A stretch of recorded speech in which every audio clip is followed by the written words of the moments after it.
The 12 human ships moved through the Zephyr system like silent hunters. Captain Jake Morrison stood on the bridge of the EDS Defiance, watching the tactical display as they approached the massive space battle. The scale of the conflict was bigger than anything humans had ever imagined. "Captain," Lieutenant Amy Collins reported from her station, "I'm getting clearer readings on the battle. The Cortex ships are enormous. The smallest one is twice the size of our largest ship. The biggest ones are like flying cities." Morrison studied the display. Each Cortex warship was a testament to their empire's power. They were black, angular vessels covered in weapon ports and armor plating. Some were over a kilometer long, bristling with cannons that could destroy planets.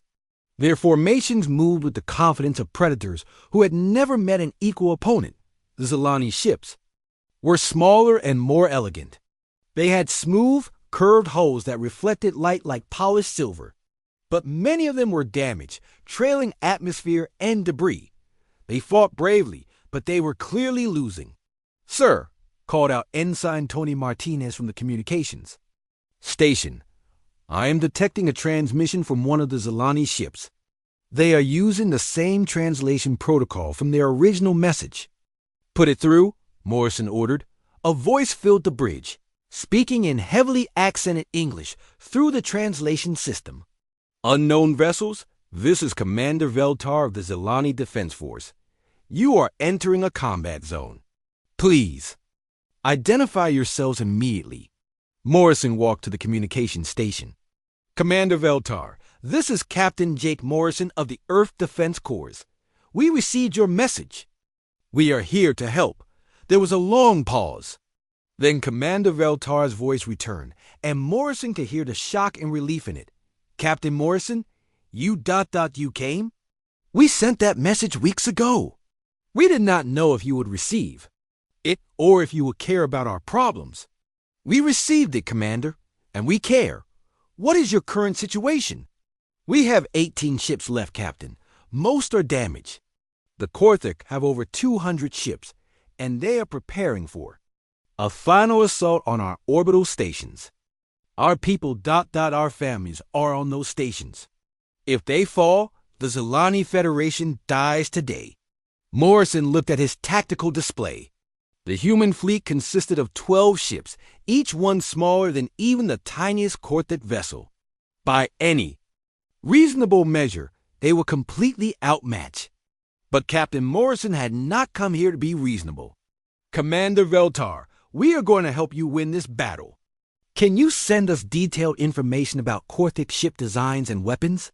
"Captain, with respect, you only have 12 ships. The Cortex Empire has been conquering star systems for decades. Their ships are heavily armed and armored. How can 12 ships make a difference against 200? Morrison smiled. "Commander, humans have been fighting wars for a very long time. We have learned some tricks that might surprise you. Please send us that technical data." While the Zilani transmitted their intelligence reports, Morrison called a conference with his fellow captains. The holographic display in the conference room showed the full scope of the battle. The Cortex fleet was arranged in a massive formation, slowly advancing on the Zilani positions like a wall of destruction. "Gentlemen and ladies," Morrison began, "we are looking at the largest space battle in recorded history. The enemy has overwhelming numbers and superior firepower. By all military logic, we should retreat immediately." Captain Sarah Williams from the EDS Churchill frowned. "But we are not going to retreat. No, we are not. Because humans do not fight by military logic alone. We fight by human logic. And human logic says that sometimes the impossible is just another word for something no one has tried yet. Captain." Chun Wei from the EDS Harmony leaned forward. "What are you proposing?" Morrison highlighted sections of the Cortex formation on the display. "Look at how they fight. They rely on massive ships with heavy armor and powerful weapons. They move in tight formations and overwhelm their enemies with concentrated firepower. It is an effective strategy against enemies who fight the same way." "But we do not fight the same way," Captain Williams said, understanding where Morrison was going. Exactly. Our ships are smaller and faster. Our weapons are different. Most importantly, our tactics are different. The Korthik have been fighting the same kind of war for decades. They expect their enemies to meet them head-on and try to match their firepower. But what if we do not do what they expect? Captain Yuki Tanaka from the EDS Rising Sun studied the tactical display. Captain Morrison, what do you mean by different tactics? Morrison began highlighting weak points in the Korthak formation. On Earth, we have a saying, if you cannot win a fair fight, do not fight fair. The Korthik expect honor and direct confrontation. The Zilani have been giving them exactly that for 3 years. But humans learned a long time ago that honor does not matter if your people are dead. The conference continued for 20 minutes as Morrison outlined his plan. It was unlike anything the other captains had heard before.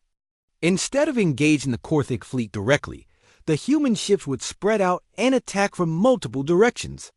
Instead of targeting the enemy ship's main weapons, they would target communication systems and sensors. Instead of trying to destroy the massive Korthik vessels, they would disable them and turn them against each other. This is very risky, Captain Shenwei observed. If it fails, we will all be destroyed. If we do nothing, the Zilani will be destroyed, Morrison replied. At least this way, we have a chance. The captains voted, and the plan was approved. The 12 human ships began moving into position around the Korthik fleet. As they moved, Morrison opened communications with Commander Veltar again. Commander, we are about to begin our attack. I need you to do exactly what I tell you, when I tell you to do it. Captain Morrison, what are you planning? Something the Korthik have never seen before. When I give the signal, I want all remaining Zilani ships to target the Korthik command vessel with everything you have. Do not try to destroy it. Just keep it busy. But Captain, that ship has the heaviest armor and strongest shields in their fleet. Our weapons barely scratch it. Trust me, Commander. Just keep them distracted. On the flagship of the Korthik fleet, Admiral Krathik watched the approaching human ships with interest. He had never seen ships like these before. They were much smaller than any warship he had encountered, and their energy signatures were unlike anything in the Korthik databases. Admiral, his tactical officer reported, the unknown ships are spreading out around our formation. Their intentions are unclear. Admiral Krathik was a veteran of 50 battles across 20 star systems. He had destroyed entire civilizations and conquered planets with populations in the billions. These 12 tiny ships did not concern him. How many ships? He asked. 12, sir. Each one is less than half the size of our smallest destroyer. The Admiral laughed. 12 ships? The Zilani are so desperate that they have called for help from primitives with toy boats. Signal the fleet. Destroy these newcomers quickly. Then, finish off the Zilani. But as the Korthik ships moved to engage the humans, something unexpected happened. The human ships did not form up for a traditional battle. Instead, they scattered in all directions, moving faster than any Korthik ship could follow. Sir, the tactical officer said, sounding confused, the enemy ships are not engaging us directly. They are ... dancing around us. Admiral Krathik watched the tactical display with growing irritation. The human ships darted between his larger vessels like insects, too fast to target effectively. They fired their weapons at seemingly random targets, causing minor damage but nothing significant. What are they doing? He demanded. Unknown, sir. Their attack pattern makes no tactical sense. On the bridge of the ED's Defiance, Captain Morrison watched as his plan began to unfold. The human ships were not trying to destroy the Korthik vessels. Instead, they were targeting specific systems on each ship, communication arrays, sensor networks, and coordination computers. Amy, he called to Lieutenant Collins, how are we doing? Excellent, Captain. We have disabled communication systems on 15 Korthik ships. They are starting to lose coordination with their fleet command. perfect. Pete, how are our jamming systems working? Chief Engineer Pete Davis grinned from his station. Better than expected, Captain. The Corthic use very sophisticated targeting computers, but they are vulnerable to the right kind of interference. Half their fleet cannot get a lock on us. Morrison nodded. Signal the other ships. Begin Phase 2. The 12 human ships suddenly changed their attack pattern. Instead of random harassment, they began working together with precise coordination. 3 ships would distract a Corthic vessel while a 4th ship disabled its engines. Then they would move to the next target. Admiral Krathic watched in growing alarm as his fleet began to lose cohesion. Ships that had been in perfect formation for hours were now drifting out of position. Vessels that should have been providing, covering fire for each other were isolated and confused. Get me a communication link with all ships, he ordered. Sir, we cannot. The enemy has disabled our primary communication array. Then use the backup systems. Sir, they disabled those. 2. And the emergency channels. It is like they know exactly where all our communication equipment is located. Captain Jake Morrison stood on the bridge of the EDS Defiance, watching the final preparations for humanity's first interstellar military mission. Through the main view screen, he could see the other 11 ships of the Earth Defense Corps floating in formation around his flagship. Each ship was sleek and powerful, built with the best technology Earth had to offer. The EDS Defiance was 300 meters long and carried 200 crew members. Her hull was made of advanced titanium alloys that could withstand the stress of faster-than-light travel. Her weapon systems included plasma cannons, missile launchers, and defensive shields that could protect against most known forms of attack. But the most important part of the ship was her quantum drive engine, which could fold space-time and allow the ship to travel between stars in weeks instead of centuries. Captain, called Lieutenant Amy Collins from the tactical station. All ships are reporting ready for departure. Weapon systems are online, quantum drives are charged, and crews are at their stations. Amy was 28 years old and had graduated at the top of her class from the Space Force Academy. She had volunteered for this mission because she believed it was the right thing to do. Her parents had been worried about her going to fight aliens in another star system, but Amy knew that some things were more important than personal safety. Thank you, Lieutenant, Captain Morrison replied. Chief Davis, how are our engines? Chief Engineer Pete Davis looked up from his control panel. All systems are running perfectly, Captain. The quantum drive is ready to go. We can maintain faster than light. Speed for 3 weeks without any problems. Pete was a 40-year-old engineer who had worked on the quantum drive project from the beginning. He understood the technology better than almost anyone else on Earth. He had also volunteered for the mission because he wanted to see his invention used to help people instead of just sitting in a laboratory. Captain Morrison walked to the center of the bridge and activated the fleet communication system.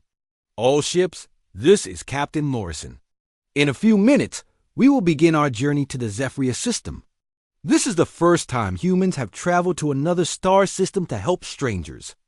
We do not know what we will find when we arrive, but we know why we are going. We are going because someone asked for help, and Earth does not ignore those who need us. The response came from 11 ship captains, each representing a different nation on Earth. Captain Sarah Williams from the British ship E.D.'s Churchill, Captain Chen Wei from the Chinese ship Et's Harmony, Captain Yuki Tanaka from the Japanese ship Et's Rising Sun, and 8 others. All of them had volunteered to risk their lives for aliens they had never met. We understand, Captain Morrison, Captain Williams replied. Our crews are ready. Morrison nodded to Amy Collins. Lieutenant, signal the fleet. Begin quantum drive. Sequence. Amy pressed a series of buttons on her control panel. All ships, this is the ED's Defiance. Initiating quantum drive in 10 seconds. 9.8.7.6 5.4.2.2.7.6 5.4.3.2.2.2.10. The quantum drives activated simultaneously on all 12 ships. For a moment, nothing seemed to happen. Then the stars outside the view screen began to shift and stretch. The ships were no longer traveling through normal space. They were moving through folded space-time, covering distances that would normally take light years to cross. Quantum drive is stable, Pete reported. We are traveling at approximately 50 times the speed of light. Estimated arrival time at Zephyr system is 21 days. Captain Morrison sat down in his command chair. 3 weeks. In 3 weeks, they would arrive at an alien star system to fight in an alien war. He looked around the bridge at his crew. They were all volunteers from different countries, different backgrounds, different religions, but they were united by a common purpose. "Captain," said Lieutenant Collins, "may I ask you something?" "Of course, Amy. Do you think we are doing the right thing? Going to fight in a war that has nothing to do with Earth?" Morrison thought for a moment. "Amy, when I was a child, my father told me something I have never forgotten. He said that the measure of a person is not what they do when it is easy, but what they do when it is hard. The Zalani Federation is facing extinction. We could have ignored their message and pretended we never received it. But that would not have been right. But what if we cannot help them? What if we are not strong enough to fight the Korthic Empire? Then we will have tried, and sometimes trying is enough." The journey through quantum space was unlike anything the crew had experienced before. Outside the view screen, space looked strange and distorted. Colors shifted and changed in ways that hurt to look at for too long. The ship's sensors could not get accurate readings of their surroundings.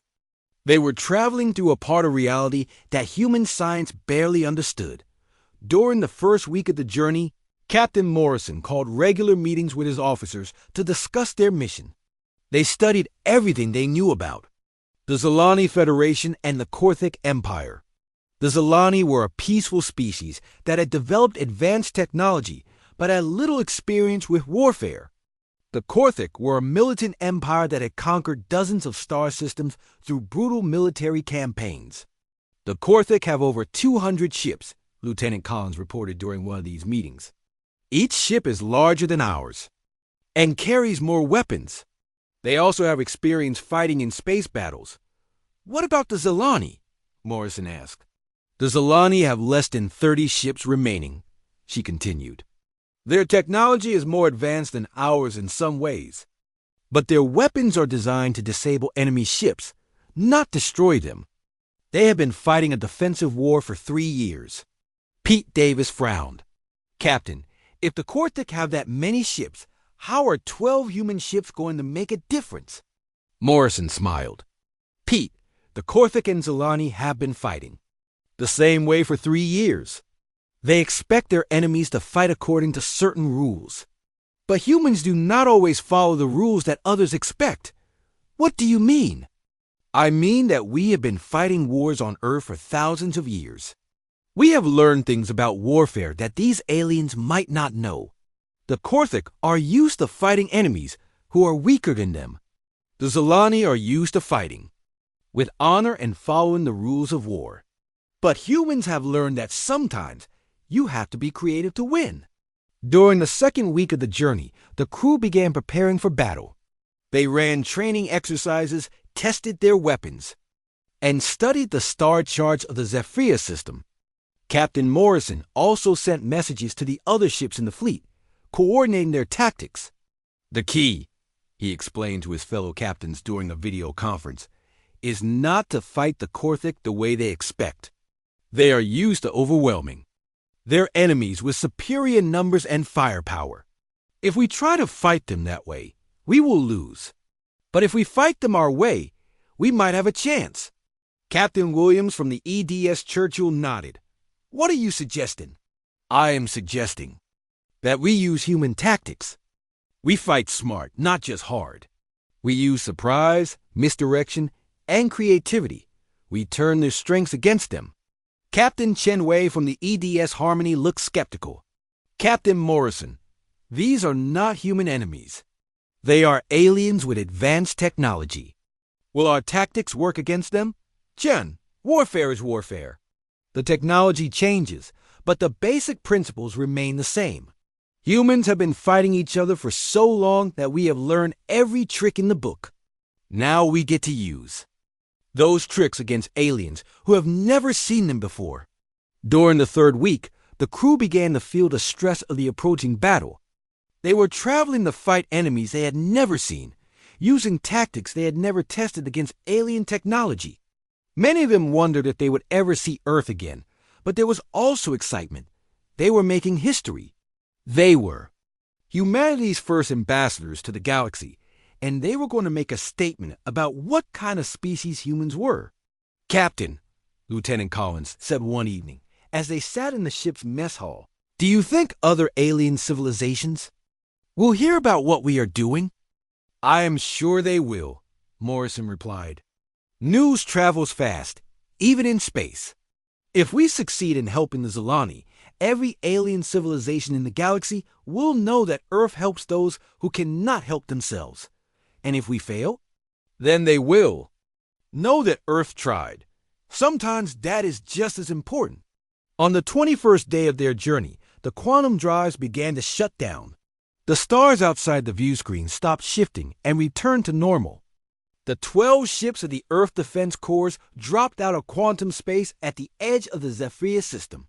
"Captain," Pete Davis reported, "quantum drive shutdown complete. We have arrived at the Zephyr system."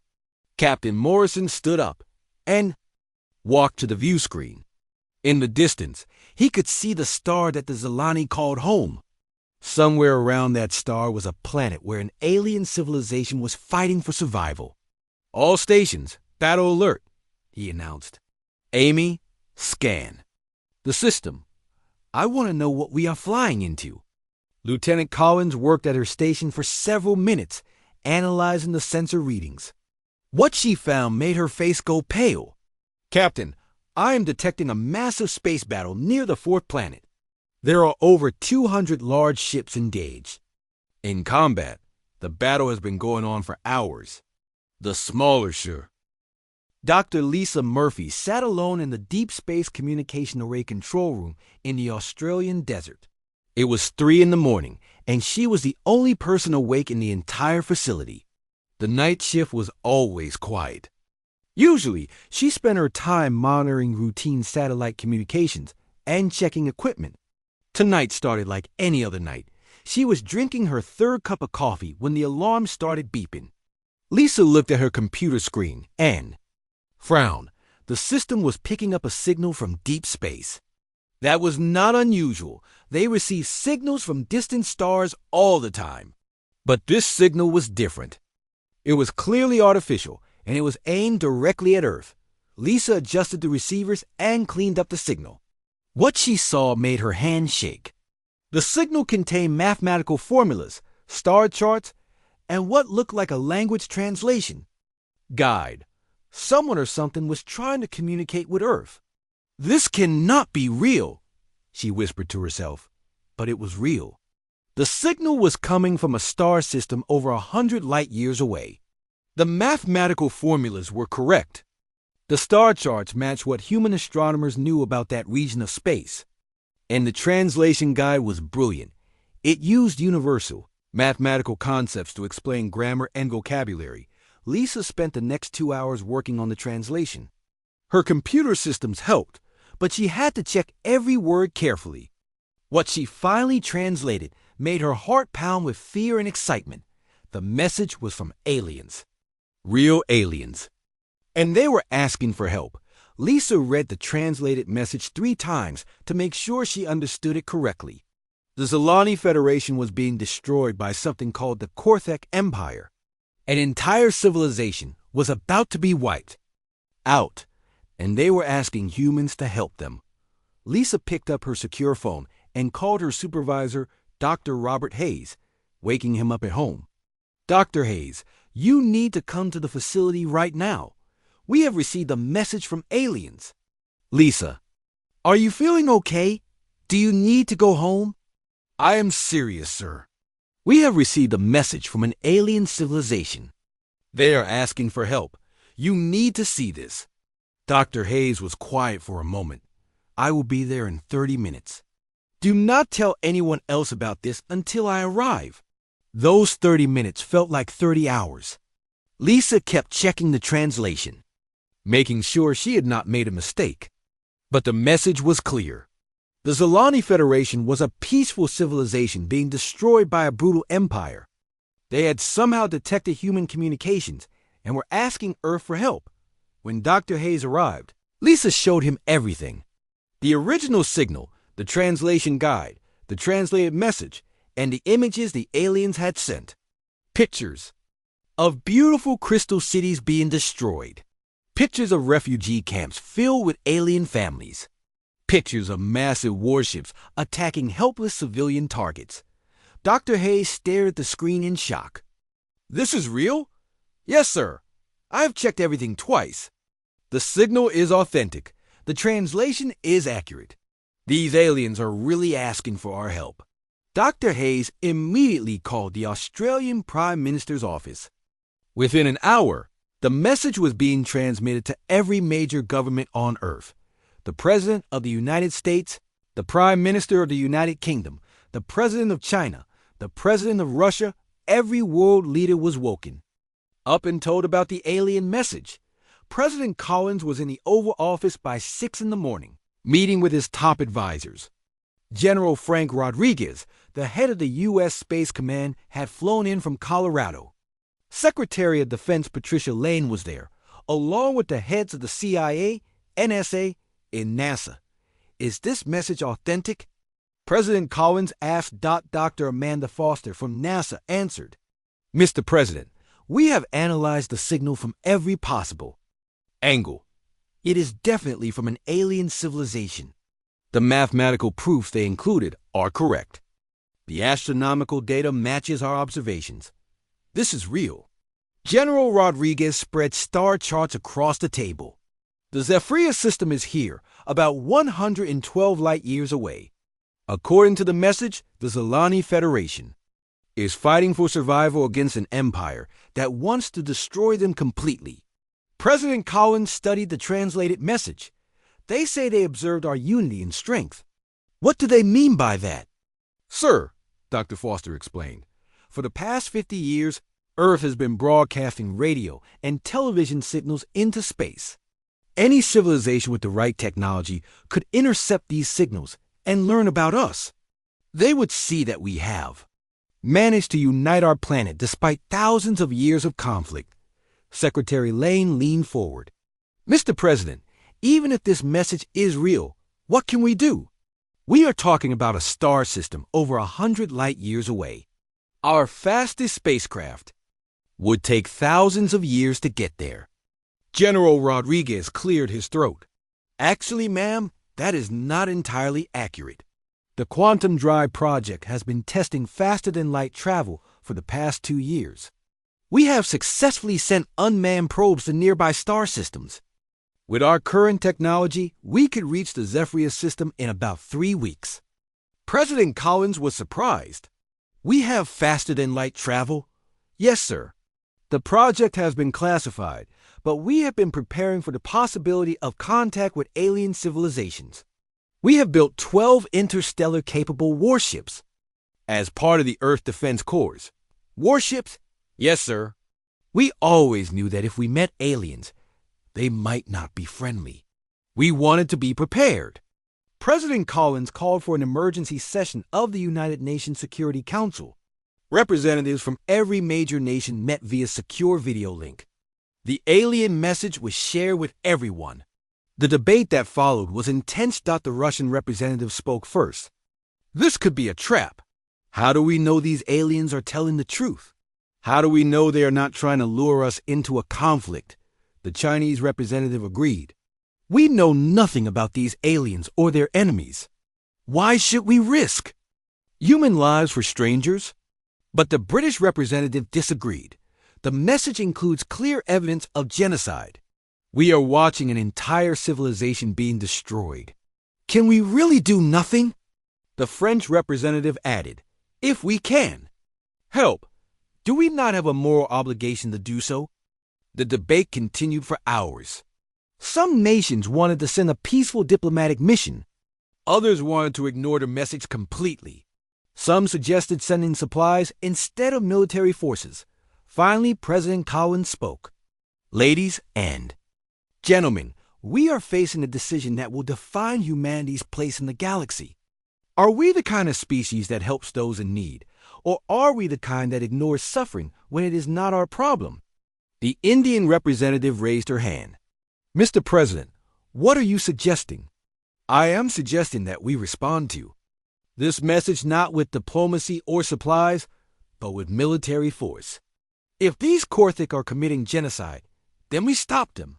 If Earth is going to make its first contact with alien civilizations, let us make it clear what we stand for. The vote was close, but it passed. 12 nations agreed to contribute ships and personnel to the mission. The Earth Defense Corps would launch humanity's first interstellar military operation. General Rodriguez was given command of the operation. He immediately began preparing the 12 ships of the Earth Defense Corps. Each ship was crewed by volunteers from different nations. Americans, Russians, Chinese, British, French, German, Japanese, Indian, Brazilian, Canadian, Australian, and South African personnel would work together on this mission. Captain Jake Morrison was chosen to command the flagship, the EDS Defiance. He was a career military officer who had served in the Navy, Air Force, and Space Force. At 42 years old, he had never imagined he would be commanding humanity's first interstellar military mission. Captain Morrison, General Rodriguez, said during their final briefing, "You are about to make history. Earth has never sent military forces to another star system. You will be representing not just your country, but all of humanity." Captain Morrison nodded. "General, what are our rules of engagement? Your primary mission is to help the Zilani Federation. How you do that is up to you. But remember, Captain, the whole galaxy will be watching. Make sure they see the best of humanity." As the news spread across Earth, people had mixed reactions. Some were excited about humanity's first contact with aliens. Others were worried about getting involved in an alien war. Many were proud that Earth was willing to help strangers in need. The 12 ships of the Earth Defense Corps prepared for departure. Each ship carried a crew of 200 people. They had weapons, supplies, and most importantly, the determination to help those who could not help themselves. 3 weeks after Dr. Lisa Murphy had received the alien message, the human fleet was ready to launch. Captain Morrison stood on the bridge of the EDS Defiance, looking at the stars through the main view screen. All ships report ready for departure. His communications officer reported. "Very well," Captain Morrison said. "Engage quantum drives. Let us go save some aliens." The 12 ships disappeared into the darkness between stars, carrying humanity's first message to the galaxy. Earth does not abandon those who ask for help. Commander Veltar pressed his 3-fingered hand against the cold metal wall of the command center. Through the massive viewing window, he could see the dying light of his homeworld below. Zephyria had once been the most beautiful planet in the Zilani Federation. Its crystal cities used to shine like diamonds in the sunlight. Now those same cities were nothing but broken glass and twisted metal. The war had been going on for 3 years. 3 long, terrible years of fighting against the Korthik Empire. The Korthik were bigger than the Zilani, stronger, and they had more ships. Much more ships. What made it worse was that the Korthik seemed to enjoy destroying things. They did. Not just want to win the war. They wanted to wipe out every single Zilani in the galaxy. "Commander," called out Zekai, his communications officer. Her voice was shaking. "The Korthik fleet is moving towards Sector 7. They will reach the refugee camps in 2 hours. Veltar closed his eyes. Sector 7 held over 50,000 Zilani families. Men, women, and children who had already lost their homes once. They had nowhere else to run. The orbital station where Veltar stood was the last military base the Zilani had left. After this, There will be nothing standing between the Korthik and complete victory. How many ships do we have left? Veltar asked, though he already knew the answer would be bad. 27, sir. Most of them are damaged. The Korthik have over 200 ships in perfect condition. Veltar walked to the center of the command room. Around him, his officers worked at their stations. Some were trying to repair damaged weapon systems. Others were sending evacuation orders to the refugee camps. All of them knew they were fighting a war they could not win. The Korthik Empire had been growing for decades. They took over planets one by one, enslaving or killing everyone who lived there. The Zilani Federation had been peaceful for so long that they were not ready for such a brutal enemy. Their weapons were designed to disable enemy ships, not destroy them. Their tactics were based on honor and fair fighting. The Korthik had no honor. They attacked civilians, destroyed hospitals, and showed no mercy to anyone. "Sir," called out Morkan, the science officer, "I have been studying those strange signals we detected 3 months ago, the ones from the distant star system." Veltar remembered. In the middle of the war, their long-range sensors had picked up radio transmissions from a star system far away. The signals were primitive compared to Zilani technology, but they were clearly made by an intelligent species. The signals suggested a planet-wide civilization that somehow managed to unite their entire world despite being technologically behind most galactic civilizations. "What about them?" Veltar asked. "I have been analyzing the content of their transmissions. This species calls themselves humans. They live on the third planet of a system they call Sol. Commander, these humans are remarkable. Their planet was divided into many different nations that fought each other for thousands of years. But somehow, they learned to work together. They have united their entire world." Veltar was confused. "How does this help us now?" Morkan brought up a holographic display showing the human transmissions. "Look at this, sir. They broadcast stories about their history, wars, conflicts, but also how they overcame them. They show incredible creativity in solving problems. And, sir, they have one trait that stands out above all others." "What trait?" "They protect the weak. In their stories, their legends, their history, humans always help those who cannot help themselves. They have a saying, 'The strong should protect the weak.'" Veltar stared at the display. The human transmission showed images of their world. It was a beautiful blue and green planet, not unlike Zephyria before the war. The humans looked different from Zilani. They had only 2 arms, 2 legs, and their skin came in different colors. But there was something in their transmissions that reminded him of the Zilani before the war began. "Hope." "Commander," Zekai interrupted, "the Korthik are demanding our surrender. They say if we give up now, they will allow some of our people to live as slaves." Veltar felt anger burning in his chest. Slaves. The proud Zilani Federation reduced to slavery. His people had created beautiful art, advanced science, and peaceful societies. Now they were being offered the chance to live as slaves to creatures who saw destruction as entertainment. "No," he said firmly, "we do not surrender." "But, sir," another officer said, "we cannot win. Even if we use every ship we have, we cannot." "Stop them?" Veltar looked around the command center. His officers were right. They could not win with military force. But maybe there was another way. Maybe these humans that Morkan had discovered could help. It was a desperate idea, but desperate times call for desperate measures. "Morkan," Veltar said, "can we send a message to these humans?" The science officer looked surprised. "Theoretically, yes. But, sir, they are very far away. Even if we send a message at light speed, it would take weeks to reach them. And we do not even know if they would receive it or understand it. How long do we have before the Korthik destroy everything?" "Hours, sir. Maybe days if we are lucky." Veltar made his decision. Prepare a message.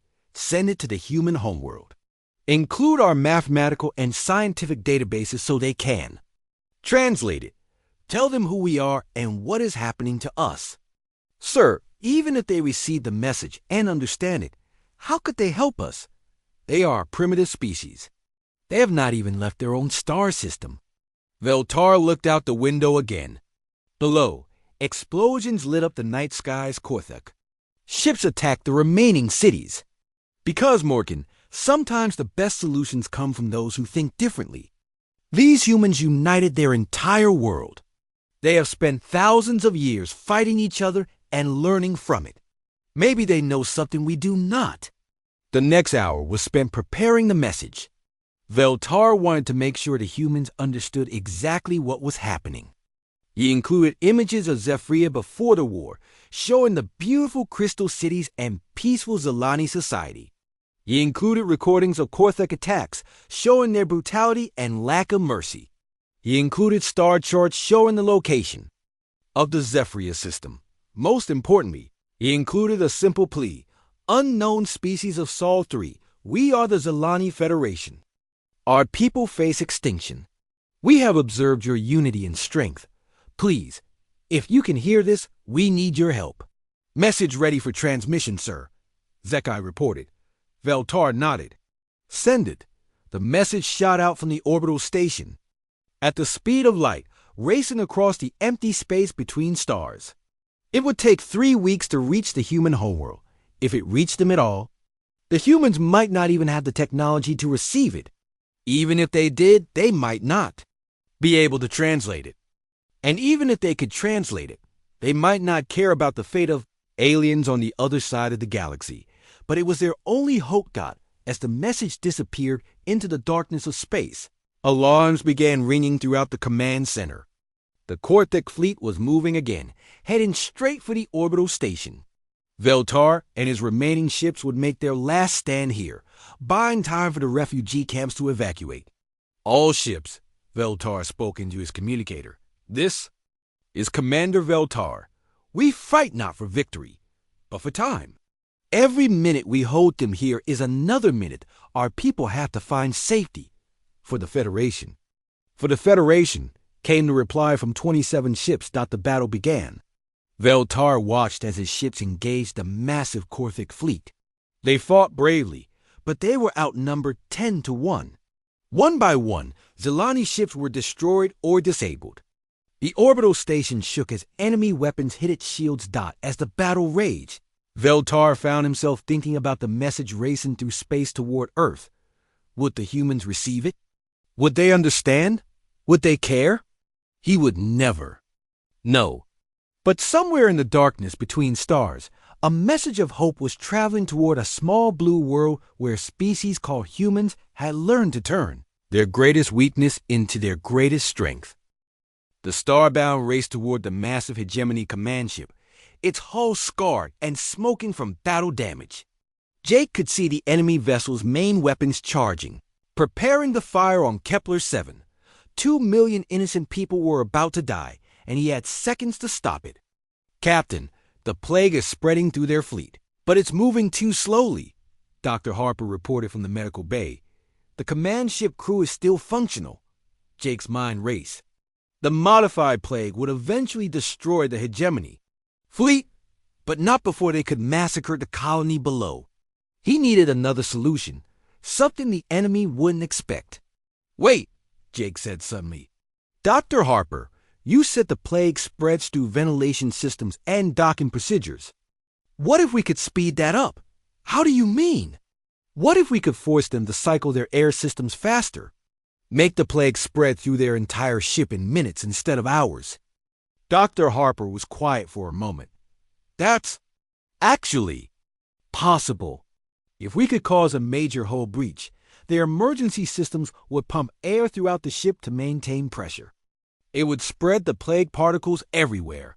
Commander Stone looked up from his tactical display. Captain, their main weapon is almost charged. We have maybe 30 seconds. Jake made a decision that surprised everyone on the bridge. All ships target the command ship's secondary hull. We're not trying to destroy them. We're trying to help them. Help them. Princess Lyra's voice came over the communications channel, confused. Trust me, Jake said. We're going to save their lives by making sure the plague reaches every part of their ship quickly. The Starbound and the remaining Valderon vessels opened fire on the Hegemony command ship, but instead of targeting vital systems, they aimed for non-critical hull sections.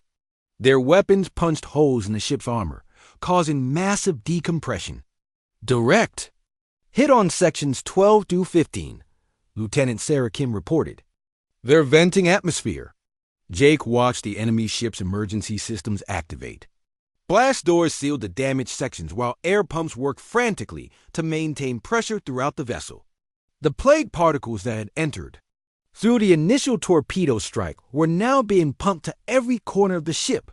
It's working, Dr. Harper called excitedly. The plague concentration is increasing rapidly throughout their vessel. But the Hegemony command ship was still preparing to fire on the planet. Jake could see energy building in their main weapon array.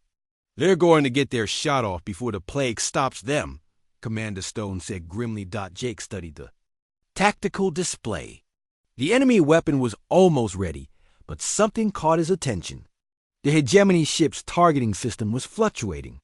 The plague was affecting their crew's ability to operate complex systems. Then open a channel to the Hegemony command ship, Jake ordered. Sir? Lieutenant Taylor looked confused. Do it. The main screen flickered, then showed the bridge of the enemy vessel. The Hegemony crew were tall, pale creatures with 4 arms and large black eyes. Several of them were already showing signs of illness, stumbling and struggling to operate their controls.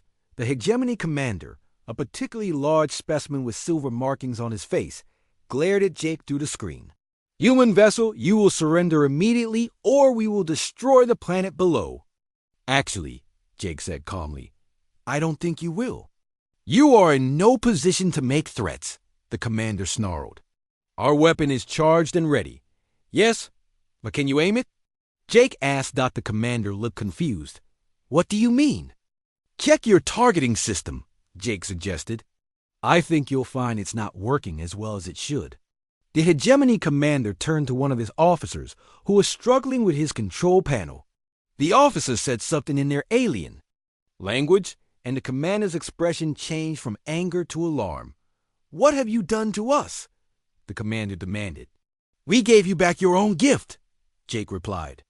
The plague you used to murder billions of Valderons. How does it feel? The commander's face twisted with rage and fear. You cannot use biological weapons against us. It violates galactic law. Jake felt his own anger rising. You violate galactic law when you committed genocide against innocent people. You violated it when you turned entire worlds into graveyards. Don't talk to me about legal violations. Princess Lyra's image appeared on a split screen. Her flagship was badly damaged, but her voice was strong. Commander Vorak, I remember you from the peace negotiations 5 years ago. You sat across from my father and promised that the Hegemony wanted only peaceful coexistence. The Hegemony, Commander, now identified as Vorak, seemed to recognize her. Princess Lyra? You should be dead by now. As should you, she replied coldly. But humans have taught me something about mercy that perhaps you should learn. What mercy? Vorak asked, though his voice was getting weaker as the plague affected him. Jake leaned forward. The mercy of giving you a choice. You can order your fleet to withdraw from Valdoran space and surrender the cure to your original plague. In return, we'll give you the cure to the modified version that's killing you now. Vorak stared at Jake in disbelief. You would save us? After what we have done? That's what humans do, Jake said simply. We save people, even people who don't deserve it, even people who try to kill us. Dr. Harper's voice came over the intercom. Captain, I should mention that we don't actually have a cure to the modified plague yet. Jake closed the channel to the Hegemony ship and spoke quietly. How long would it take to develop one? Working with Dr. Zara, maybe 6 hours. The modification we made was fairly simple to reverse. Jake reopened the channel. Commander Vorak looked even worse than before. Several of his bridge crew had collapsed at their stations. "Well?" Jake asked. "What's your answer?" Vorik was struggling to speak. "Even if we agree, my government will never honor such an agreement. They will send more fleets." "Then you better." "Make sure your government understands what happens to people who commit genocide," Princess Lyra said. "Show them the recordings of your crew dying from their own weapon." Jake had another idea. "Commander, how many other species has the hegemony planned to exterminate with biological weapons?" Vorak's black eyes widened. "How did you? Because this plague was too sophisticated to develop just for the Valderans," Jake interrupted. "You've been working on targeted bioweapons for multiple species, haven't you?" The silence from the hegemony commander was answer enough. "Dr. Harper," Jake called. "Could we modify the plague to target other species as well?" "Theoretically, yes. If we had genetic samples from those species." Jake turned back to Commander Vorik. "Here's what's going to happen. You're going to give us the complete genetic database for your bioweapons program. Every species you've targeted, every plague you've developed, everything. In return, we'll cure your crew and let you go home. And if I refuse? Then you die here, and we take the information from your ships. Computers after your crew is gone." Commander Vorik looked around his bridge at his dying crew members. Jake could see the internal struggle on his face. The hegemony commander was weighing his loyalty to his government against the lives of his people. "There is more," Vorik said. "Finally, the bioweapons program is just the beginning. My government plans to use similar weapons against 12 other species. Hundreds of billions will die." Jake felt sick. The scope of the hegemony's planned genocide was staggering. Use the details, and we'll help you stop it." "Why?" Vorik asked. "Why would you help us after what we have done?" Jake thought about the question. It would be easy to let the hegemony commander and his crew die. They were mass murderers who had destroyed entire worlds. But that wasn't who humans were. "Because if we let you die, we become like you," Jake said. "And because stopping genocide is more important than revenge." Princess Lyra nodded in agreement. "The Valderan Empire will also work to prevent these attacks. No species deserves what you did to us." Commander Vorik was quiet for a long moment. Then he began transmitting data to both ships. The complete genetic database, the weapon specifications, the target list, and the timeline for deployment. Everything. Dr. Harper and Dr. Zara worked frantically to develop a cure for the modified plague while Jake and Princess Lyra studied the hegemony's plans. The scope of the intended genocide was horrifying. 12 species, over 300 worlds, more than 1,000,000,000,000 lives. "We have to warn them," Jake said. "Every species on this list needs to know what's coming." "Some of these species are our enemies," Princess Lyra pointed out. "The Zephyrian Collective has raided our shipping for decades." "Doesn't matter," Jake replied. "Genocide is genocide. We stop it no matter who the target is." 4 hours later, Dr. Harper announced that the cure was ready. The modified plague that was killing the hegemony crew could be neutralized with a simple injection. Jake made the most difficult decision of his career. "Begin transporting the cure to all hegemony. Vessels, Captain?" Commander Stone looked surprised. "Are you sure about this?" "I'm sure," Jake said. "We're not murderers. We're protectors." As the cure spread through the hegemony fleet, their ship systems began functioning normally again. Commander Vorik appeared on screen one last time, looking healthier but deeply shaken. "Captain Morrison, Princess Lyra, my crew and I owe you our lives."